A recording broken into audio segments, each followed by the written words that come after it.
आप रेडी हो एक न्यू इन्फॉर्मेशन के लिए? नमस्ते प्यारे बच्चों, आज की क्लास में आप सबका स्वागत है। आज हम कुछ अलग करने वाले हैं। हम किताबों से नहीं बल्कि सीधे प्रकृति की सबसे खूबसूरत देन यानी फूलों से सीखेंगे। सोचिए, हम सब मिलकर एक ऐसे बगीचे की सैर पर निकल रहे हैं जो रंगों और खुशबुओं से भरा हुआ है। और इस सैर में हम बहुत सारे प्यारे प्यारे फूलों के नाम जानेंगे, इंग्लिश में भी और हिंदी में भी। तो तैयार हैं आप सब इस मजेदार क्लास के लिए? चलिए फिर शुरू करते हैं। तो आज की हमारी इस सैर का रास्ता कैसा होगा, आइए एक नजर डालते हैं। सबसे पहले हम अपनी इस फूलों की क्लास की शुरुआत करेंगे। फिर हम बगीचे के उस कोने में जाएंगे जहाँ प्यार और पवित्रता का प्रतीक माने जाने वाले फूल खिलते हैं। उसके बाद हम खुशी और धूप बिखेरने वाले फूलों से मिलेंगे। फिर थोड़ा और आगे बढ़कर हम खुशबू और शांति देने वाले फूलों के बारे में जानेंगे और फिर कुछ खास और अनोखे फूलों से भी मिलेंगे। और हाँ, आखिर में हम ये भी समझेंगे कि ये चुपचाप खिलने वाले फूल हमें असल में क्या सिखाते हैं। बिल्कुल सही, प्रकृति ने हमें जो भी खूबसूरत तोहफे दिए हैं ना, उनमें से फूल शायद सबसे प्यारे हैं। वो हमें सिखाते हैं कि सुंदरता छोटी छोटी चीजों में भी हो सकती है।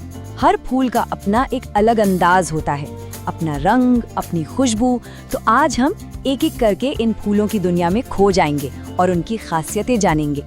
तो चलिए, हमारी क्लास का पहला पड़ाव है प्यार और पवित्रता के प्रतीक। यहाँ हम उन फूलों के बारे में बात करेंगे जो सिर्फ सुंदर ही नहीं होते बल्कि उनका मतलब भी बहुत गहरा होता है।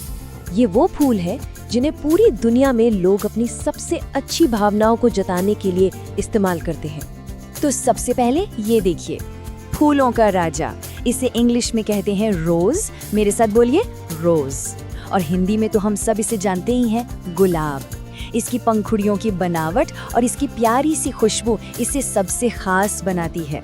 लाल गुलाब तो प्यार का सबसे बड़ा सिंबल माना ही जाता है। पर पता है, अलग अलग रंग के गुलाब का मतलब भी अलग अलग होता है। जैसे पीला गुलाब दोस्ती के लिए और सफेद गुलाब शांति के लिए होता है। अब जरा इस फूल को पहचानिए। हाँ, ये हमारा राष्ट्रीय फूल है। इंग्लिश में इसे कहते हैं लोटस और हिंदी में कमल।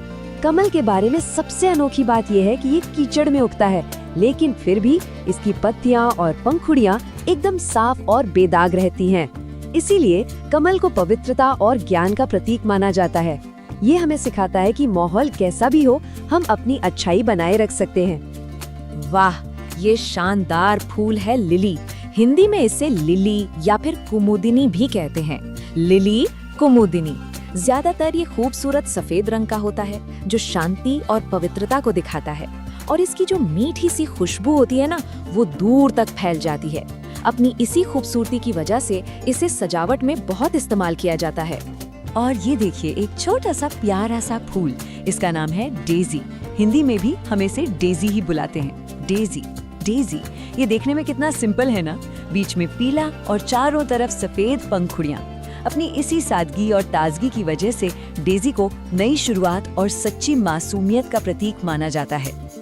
जरा इस फूल की पंखुड़ियों को देखिए, कितनी सारी परतें हैं इसमें।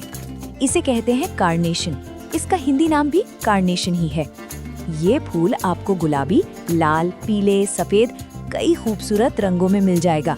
और हर रंग कुछ अलग कहता है। जैसे हल्का लाल रंग तारीफ के लिए होता है और गहरा लाल रंग प्यार के लिए। और हाँ, ये फूल जल्दी मुरझाता भी नहीं है।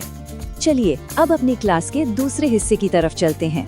हमारे बगीचे का ये कोना उन फूलों से रोशन है जिन्हें देखकर ही चेहरे पर मुस्कान आ जाती है। ये फूल अपने चमकीले रंगों से हमें धूप और एनर्जी का एहसास कराते हैं। ये है सनफ्लावर और इसका हिंदी नाम तो इसकी आदत से ही बना है, सूरजमुखी। मतलब सूरज की तरफ मुंह रखने वाला। सनफ्लावर, सूरजमुखी। इसकी सबसे खास बात यही है कि ये हमेशा सूरज की तरफ घूमता रहता है। इसका चमकीला पीला रंग हमें खुशी, उम्मीद और एनर्जी देता है। यह हमें सिखाता है कि हमें हमेशा रोशनी और पॉजिटिविटी की तरफ देखना चाहिए। अरे, इन फूलों को तो हम सब अच्छे से पहचानते हैं। ये है मैरीगोल्ड, जिसे हम हिंदी में कहते हैं गेंदा। मैरीगोल्ड, गेंदा। इसका चमकीला नारंगी और पीला रंग हर जगह एक त्योहार जैसा माहौल बना देता है। हमारे देश में तो गेंदे को बहुत शुभ मानते हैं और इसकी मालाएं पूजा से लेकर शादी तक हर जगह इस्तेमाल होती हैं। इसकी एक अपनी खास महक भी होती है ना? ये खूबसूरत पीला फूल है डैफोडिल। हिंदी में भी इसका नाम डैफोडिल ही है। Daffodil, daffodil. ये फूल ज्यादातर वसंत के मौसम की शुरुआत में खिलता है और इसीलिए इसे नई शुरुआत और नए जीवन का प्रतीक माना जाता है। देखिए बीच में तुलही जैसा शेप और चारों ओर फैली पंखुड़ियां, कितना आकर्षक लग रहा है।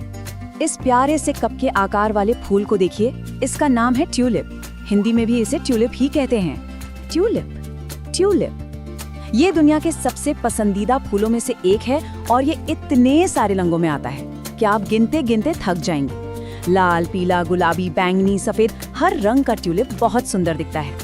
ये देखिए कितना बड़ा और भरा भरा सा फूल है। इसका नाम है पियोनी और हिंदी में पियोनी। Peony, peony. इसकी बड़ी बड़ी मुलायम पंखुड़ियां और मीठी सी खुशबू इसे बहुत खास बना देती है। कई जगहों पर पियोनी को खुशहाली, अच्छी किस्मत और सम्मान का प्रतीक भी माना जाता है। जब ये पूरा खिलता है तो बहुत ही शानदार लगता है। तो अब हम अपनी क्लास के तीसरे पड़ाव पर आ गए हैं। यहाँ हम उन फूलों के बारे में बात करेंगे जो अपनी खुशबू के लिए जाने जाते हैं।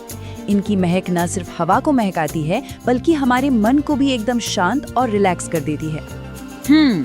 इस छोटे से सफेद फूल की खुशबू से तो हम सब वाकिफ हैं। ये है जैस्मिन, यानी हमारी प्यारी चमेली। जैस्मिन, चमेली।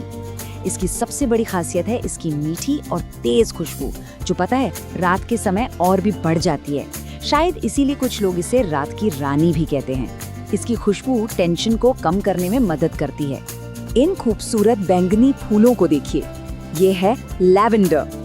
हिंदी में भी इसका नाम लैवेंडर ही है। Lavender, lavender. लैवेंडर अपनी अनोखी और ताजगी भरी खुशबू के लिए दुनिया भर में फेमस है। इसकी खुशबू का इस्तेमाल अरोमा थेरेपी में होता है क्योंकि ये तनाव घटाने और अच्छी नींद लाने में बहुत मदद करती है। ये चमकीले रंग का नाजुक सा फूल है पापी। हिंदी में इसे खसखस या पॉपी कहते हैं।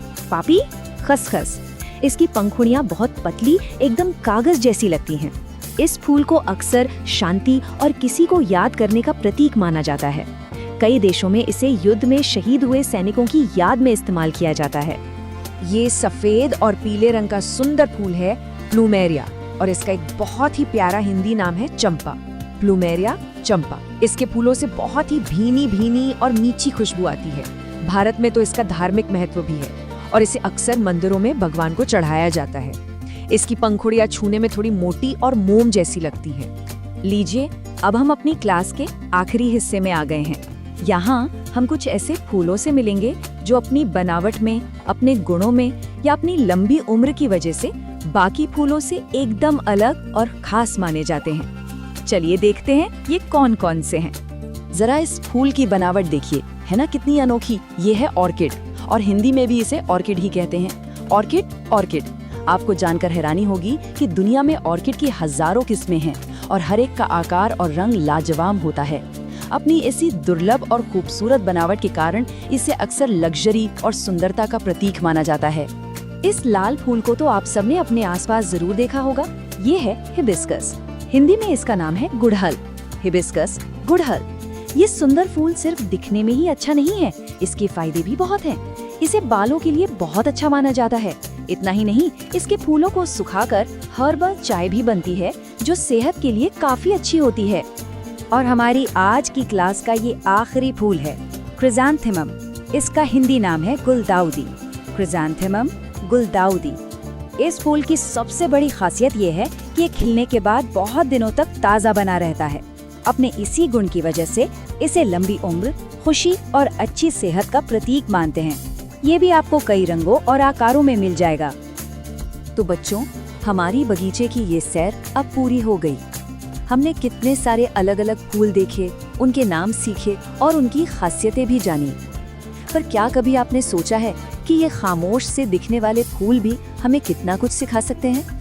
चलिए अब इस पाठ का असली मतलब समझते हैं। ये फूल हमें जिंदगी के 3 बहुत ही सरल पर बहुत गहरे सबक सिखाते हैं। पहला, जैसे एक छोटी सी डेजी भी अपनी पूरी खूबसूरती के साथ खिलती है, वैसे ही हमें भी अपना बेस्ट बनना चाहिए, चाहे हम कहीं भी हों। दूसरा, जैसे चमेली अपनी खुशबू सबको देती है, बिना किसी भेदभाव के हमें भी अपनी अच्छाई और खुशी सबके साथ बांटनी चाहिए। और तीसरा, एक खिले हुए फूल की तरह हमें जिंदगी की हर मुश्किल में मुस्कुराते रहना चाहिए। तो आज की हमारी ये फूलों वाली क्लास यहीं खत्म होती है, पर जाने से पहले आपके लिए एक छोटा सा होमवर्क। जरा सोचिएगा कि आज हमने जितने भी फूलों के बारे में जाना, उनमें से आपका सबसे फेवरेट फूल कौन सा है, और जब आप उस फूल को देखते हैं तो आपको क्या महसूस होता है, वो आपको किस बात की याद दिलाता है। इस पर जरूर सोचिएगा।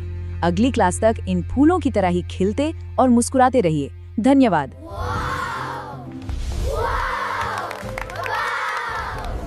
बाय बाय, हम मिलते हैं नेक्स्ट लेसन में।